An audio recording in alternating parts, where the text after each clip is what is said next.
ఓం శ్రీ గురుభ్యో నమః. హరి ఓం.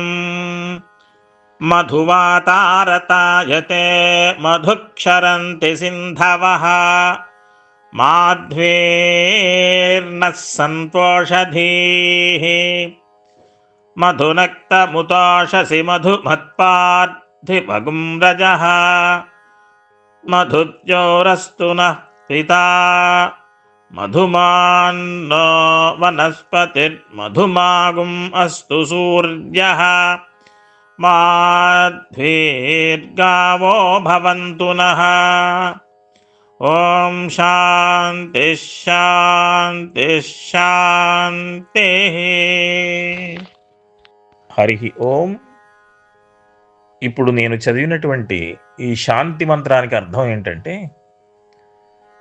గాలి చల్లగా వీచుగాక, నదులు తీయని నీటితో ప్రవహించుగాక, చెట్టు చేమలు పరిపుష్టితో ఉండుగాక, భూమి మాధుర్యాన్ని అందించుగాక, ఆకాశం మాధుర్యాన్ని వర్షించుగాక, ఓషధులధిపతి అయిన చంద్రుడు తీయగా ఉండుగాక, పశువులు అధికంగా పాలను ఇచ్చుగాక.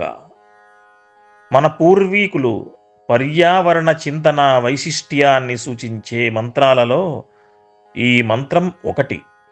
గాలి, నేల, నీరు, ఆకాశం అన్నీ మాధుర్యాన్ని వర్షించుగాక అంటూ ప్రేమతో ప్రార్థిస్తుంది ఈ మంత్రం. ప్రకృతిని మనం పరిశుభ్రంగా ఉంచుకున్నప్పుడే కదా అది మనకు మాధుర్యాన్ని వర్షిస్తుంది. అందుచేత ప్రకృతిని, పరిసరాలను, పర్యావరణాన్ని, పశువులను పరిశుభ్రంగా ఉంచమని ఈ మంత్రం ఉద్ఘాటిస్తుంది. అటువంటి ప్రకృతి నిర్మలమై హితంగా మనల్ని అనుగ్రహించాలని వేదం ఆకాంక్షిస్తుంది. గాలి, నీరు, ఓషధుల మాధుర్య భావాన్ని మనపై ప్రకటించాలని, అంటే మనకు అనుకూలంగా శుభఫలప్రదంగా ఉండాలని దేవతలను ప్రార్థించే శాంతి కామన ఇది.